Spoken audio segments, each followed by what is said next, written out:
There will be no Scott Boras-esque puns here on today's edition of the Bleav in Mets podcast. Chris Schubert, Jack McKessie back with you once again to talk all things New York Mets and the talk of the baseball world right now. The GM meetings underway. David Stearns met with the media. Scott Boras, unfortunately, met with the media, and it has started to put the puzzle together on what this offseason might look like. Jack, it's the start of what should be a busy next couple of weeks for David Stearns and the New York Mets. How are you, my friend? I'm good, Chris. I'm crossing my fingers here. If you're not watching the video version, you might not see that. Video version is on YouTube, by the way. You can search my name, Jack McKessie, McKessy. But I'm hoping, Chris, that this is an active offseason for the Mets because we talked about it in our last episode. I don't think they can get the band back together and run things back the way they did in 2025 because that just resulted in a collapse of sorts at the end of the season. So I'm hoping that there are some changes made, and I'm hoping for the most part we don't have to deal with Scott Boras for another offseason. Yeah, well, if the Mets do bring back Pete Alonso, they will be dealing directly with Scott Boras. But we'll use this to kind of launch into David Stearns, who met with the media yesterday. If you're listening to this on Wednesday, he met with the media Tuesday evening. And he said a lot. He also said a lot of David Stearns-esque things where he answered you without actually answering you, and you kind of have to read between the lines. I do think the top-line takeaway, at least for me, Jack, is without being prompted to bring up his name, when asked about the center field position going into 2026 and was just asked, hey, what are your feelings on who's going to play center field next season? He first mentioned Tyrone Taylor, who's obviously on the roster for next season, but unprompted said, Carson Bench is going to be in spring training and have a chance to make our team. And I quote-tweeted that quote on social media, and I said, you can take your Luis Robert trade proposals, you can throw those in the trash can, you can stop dreaming of Cody Bellinger patrolling center field out there. That was David Stearns' way of telling you we believe very strongly in Carson Bench, and if it's not breaking camp as the starting center fielder, it's not going to take long into 2026 for Carson Bench to be the starting center fielder for this team. Yeah, I think as far as hitting prospects for the Mets go that can contribute/will contribute in 2026, Carson Bench is pretty much at the top of the list and was at the end of the 2025 season. Just given what the Mets roster looks like, right? Tyrone Taylor was the guy for a long time throughout the 2025 season, but obviously more of a defensive first center fielder. Cedric Mullins, who is a very panned trade move at the deadline, is now a free agent.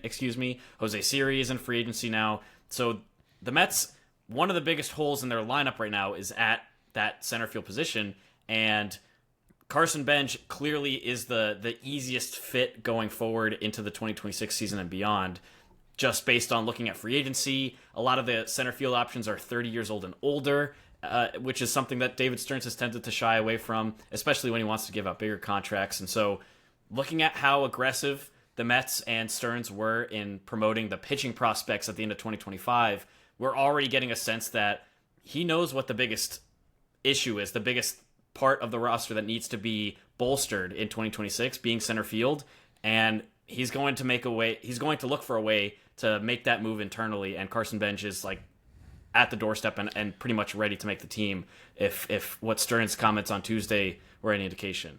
We talk a lot on this show about listening to David Stearns when he talks about roster flexibility and keeping his options open. And the reason why he does that, and the reason why he talks about it, is that when you have a prospect like Carson Bench, you do not want to landlock that player without getting a chance to see them play. And landlock is the word that Stearns used in his media availability earlier this week. If Carson Bench was a 19-year-old prospect that had just finished in high A, you can go out and sign a center fielder on a 3 or 4 or 5 year contract because Carson Bench has the opportunity to then develop and you don't rush him. He's 22 years old, and he just posted over the course of 3 levels. He was promoted from high A to double A to triple A just last season, and in the 519 at-bats, he had a 150 WRC plus over the course of 3 levels. Hit 281 with a 385 on-base percentage and hit 15 homers. I don't know what more you need to show that he's ready, and if he's not 100% ready come the end of March, beginning of April, is he going to be ready by May? Is he going to be ready by June? you feel pretty good about pre-All-Star break Carson Bench being a solution.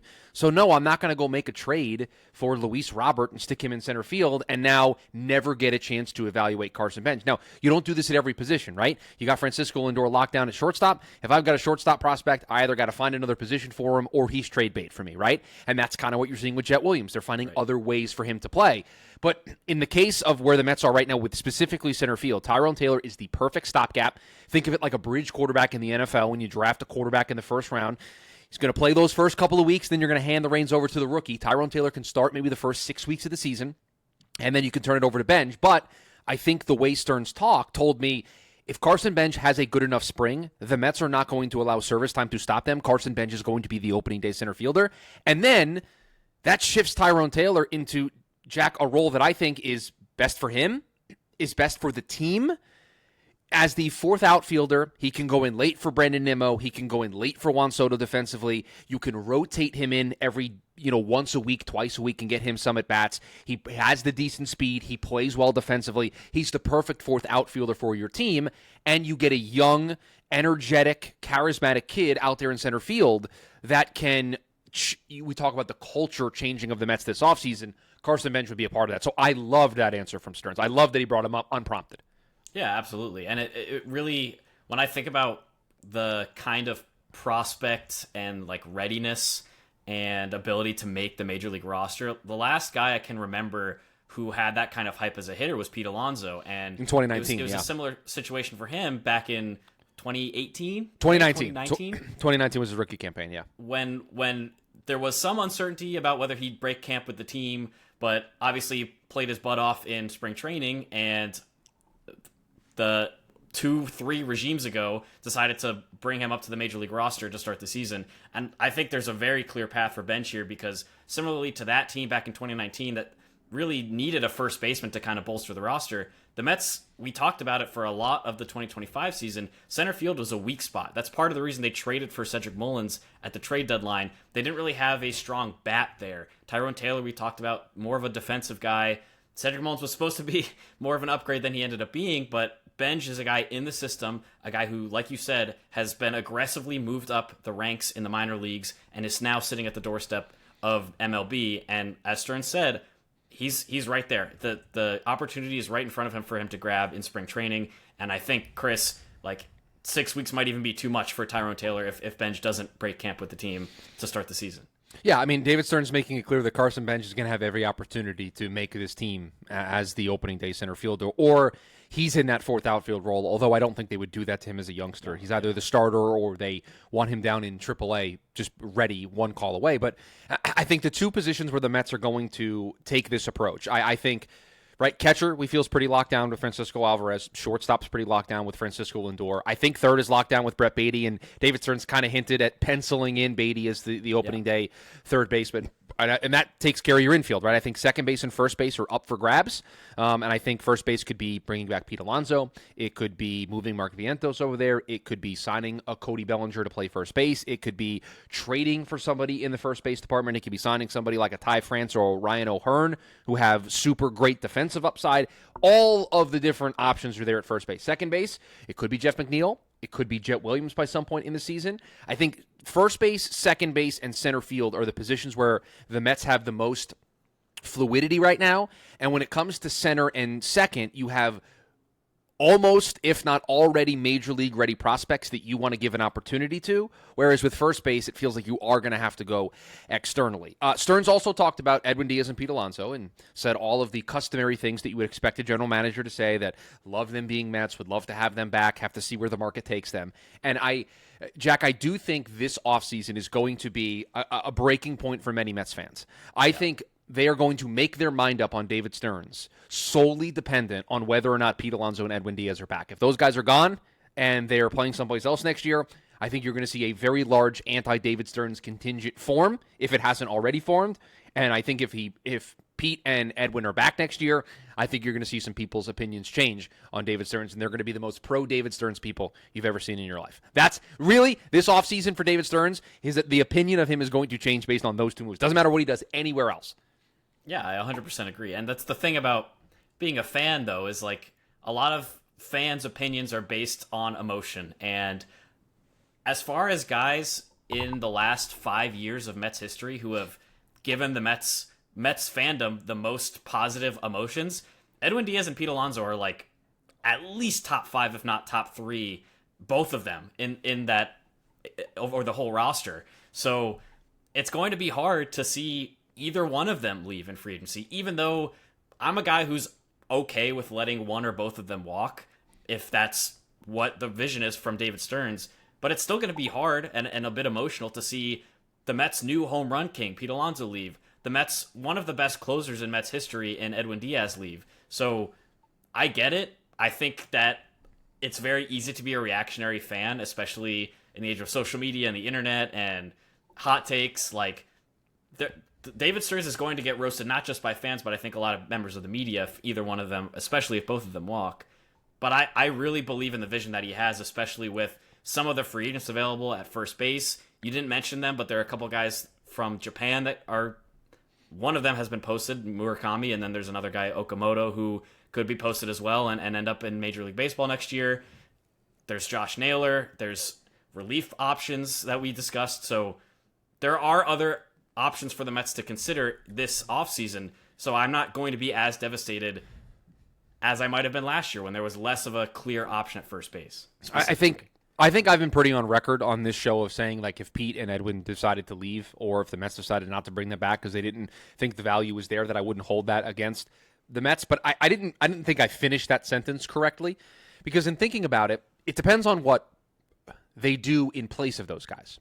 And what I mean by that is you have to see the whole picture before you judge David Stearns in this offseason. Because on the surface, if Pete Alonso and Edwin Diaz walk, I can understand from an emotional perspective as a fan being upset that those two guys are gone, right? To your point, a lot of big-time moments over the last couple of years, you directly point to those two guys. Pete, the home run in Milwaukee this past year, setting the Mets all-time franchise home run record. How many countless Edwin Diaz saves in key moments can we recall here, right? Those two guys are the heartbeat in some ways of some of the biggest Mets moments over the last couple of years. So from an emotional toll, I can understand being upset, but you got to see what they replace those guys with, right? If they let Pete walk, but they get Okamoto, who is of the two Japanese first baseman, the player that I would prefer the Mets to go out and get. I'm kind of anti-Murakami based on some of the numbers that have been out there on what he's asking for and the profile of a player.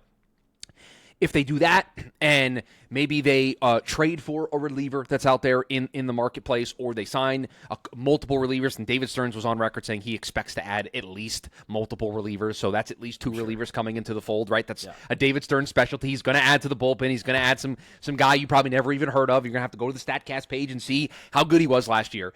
But I need to see the complete picture before I say it was a mistake to let Pete walk, or it was a mistake to let Edwin Diaz go to the Dodgers, who apparently are going to clear the deck to try to get Edwin Diaz out there in L.A., right? You got to see what the pivot plan is, or if plan A was to let those guys walk, what the plan looks like before you judge. If you get to the end of spring and I don't like who you have at the closer role, I don't like who you've played at first base, I don't like the way the offseason as a whole looks, then I'm going to think, why didn't you empty the pockets for Pete Alonso and Edwin Diaz, two guys that you know the fans love, you know have had success here, you know fit what you're trying to do, right? It all depends on what the final product looks like. Yeah, I think a really important thing to consider here is the positions that these two guys play and kind of the role that they have in a lineup or in a bullpen. Closers are, I think, the most volatile position in all of baseball. For one season, you could have, I mean, you saw it with Edwin. Mets fans know with Edwin Diaz, there were moments where fans wanted him off the team because the performance that he was giving, he was blowing saves early in his career with the Mets. There was some rough patches throughout the last 3 seasons that Mets fans have been upset about.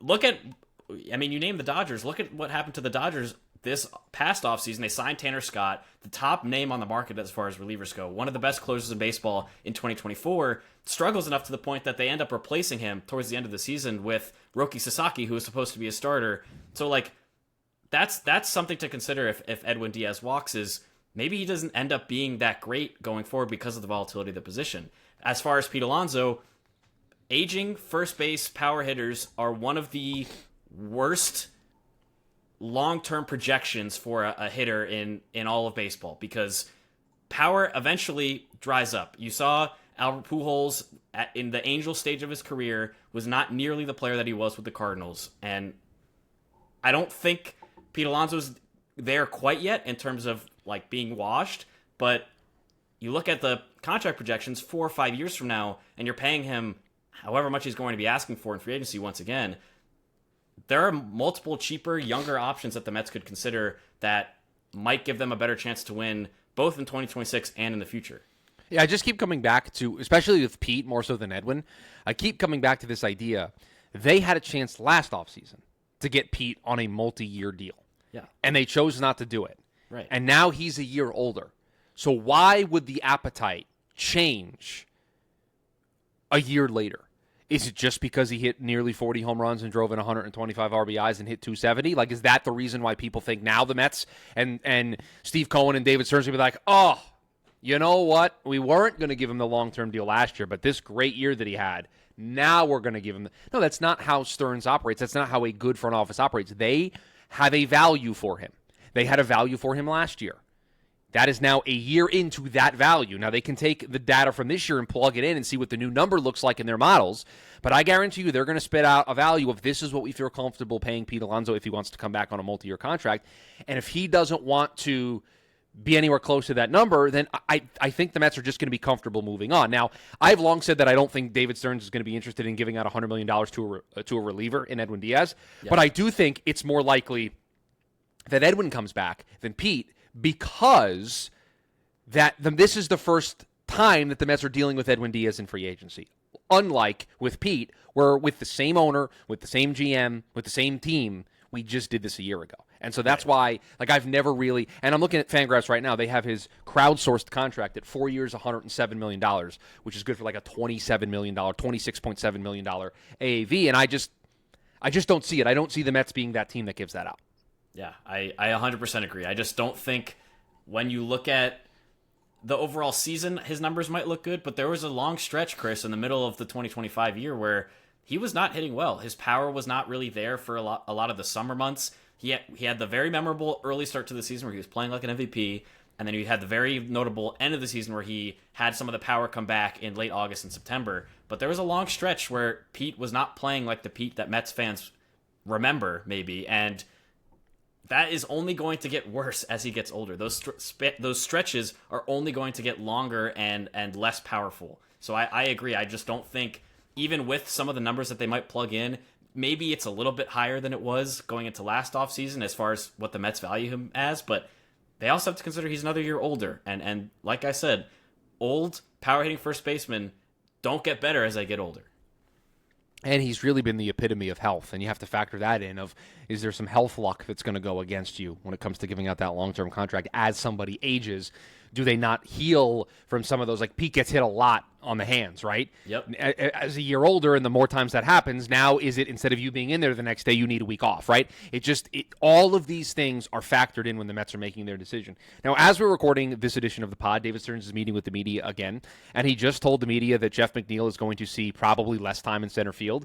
And again, just give us more indication that Carson Bench is going to be your center fielder in 2026 without actually just coming out and saying it. Like, right. It's so obvious that that's their plan, and they are going to focus the rest of their financial might in terms of trading for a starter, signing a first baseman, figuring out what they're doing with their bullpen, maybe getting a second baseman. Like, that's where their financial might is going to go, because center field, I think, is all but locked up. One more thing I want to touch before we get out of here, and later on in the week, Friday, we're going to drop our dream off-season episode here. So I know Jack's been working behind the scenes on his. I've got the makings of mine, but I got to put it all down on paper here for Friday's episode. David Stearns was once again, because everybody loves to ask him about his appetite for adding a starting pitcher in free agency and spending big dollars. And once again, David Stearns gave the David Stearns answer of, we always evaluate each individual pitcher in each individual situation, and that, the best way to find an ace is to develop an ace instead of going out there and getting one, but did not dismiss the idea of poking around in that market, and I do think they will. To me, it feels more likely, Jack, that what I know about David Stearns in listening to him and seeing him operate, first in Milwaukee and now here with the Mets, it feels more likely to me that he is more interested in trading prospect capital for Hunter Green, for Mackenzie Gore, for Tariq Skubal, then he would be giving out a multi-year huge contract to Framber Valdez, Dylan Cease, Shota Imanaga, the top tier of starting pitchers out here in this market. It feels like to me that if the Mets are going to add what we would describe as an ace-level pitcher, it's going to come through trading your prospect surplus to go get a younger starter that is on a team where they want to move him. Yep, absolutely. This is exactly in line with my dream offseason predictions. Is a lot of the guys that I had the Mets adding as far as the rotation was through the trade market rather than in free agency. We talked ad nauseum about David Stearns' hesitance to give out long contracts to starting pitchers that are over 30 years old, right? He didn't sign any starting pitcher to a deal longer than 3 years last offseason, and that's not really going to change with the current market. A guy like Ranger Suarez or Framber Valdez, those are guys that are projected to get $4, $5, $6 million, 6 year deals in this offseason, and I just don't see that being a part of David Stearns' vision, especially when you consider who the Mets have coming up in their farm system, right? We saw Nolan McLean look like an ace-level pitcher in a limited outing in the majors last year. We saw glimpses of greatness from Jonah Tong, from Brandon Sproat, and you have to project that a guy like Shamanaya is going to be better in 2026. A guy like Kodai Senga might be better. David Peterson. So as far as adding into the rotation, like locking yourself into a long-term contract with a pitcher that's only getting older at a position that, again, is very susceptible to injuries is not something that I foresee being part of David Stearns' forecasted 2026 offseason. It's just a case of I'll believe it when I see it. And I know we've mentioned this on the show before, but it's just a rule of thumb for me. You take Juan Soto, who I believe is a unique circumstance, and you put him to the side. David Stearns has not given out more than a 3-year deal since becoming the Mets president of baseball operations. Yeah. Like, other than a unicorn of all unicorns in Juan Soto, a free agent at 26 years old, he has not given out a deal bigger than the 3-year, $75 million deal that he gave to Sean Manaea. And I think to that end, Chris, when I look at the starting pitching market, as far as both trade and in free agency, there aren't a lot of unicorn-type players in free agency, but there might be a couple available on the trade block. You talked about Tariq Skubal, a guy who is one of, if not the best pitcher in baseball right now. A guy like Paul Skeens might be available soon-ish, maybe not this offseason, but next offseason. And those are going to be guys that the Mets are going to be looking to acquire and maybe extend through trades rather than in free agency. Yeah, I mean, to me, if Hunter Green is available, I'm calling Cincinnati every single day until Hunter Green is a New York Met. Like, and it's just because I don't think Skubal and Skeens are getting moved. Like, I just don't think they're likely to get moved. I don't expect the Nationals to trade Gore within the division. I just expect them to stay away from that. I'm on the phone with Cincinnati every single day to figure out what they want for Hunter Green. Like, it's just that simple. That's a difference maker. That's somebody that you put at the front end of a rotation with McLean, with Brendan Sproat, with David Peterson, with Sean Manaea, and you feel really good about where your starting five going into the beginning of the season.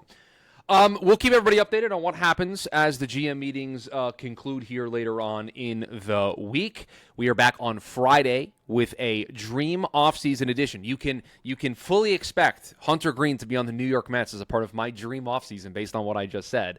But the rest of the Dream Offseason, pie in the sky, we're shooting for the moon here. We'll give you that on Friday, and plus whatever the latest is from around Metsland. If you are new here, please rate, review, subscribe to the podcast, and do us the biggest favor you could. Share the show with a fellow Mets fan friend, the best way for us to continue to grow what we're doing here with Bleav in Mets. You want to watch the program, just go over to Jack McKessy, McKessy, over on YouTube, and you can watch the video version of the show there as well. We're back on Friday, the Dream Offseason edition of the Bleav in Mets pod. Then, until next time, let's go Mets. Let's go Mets.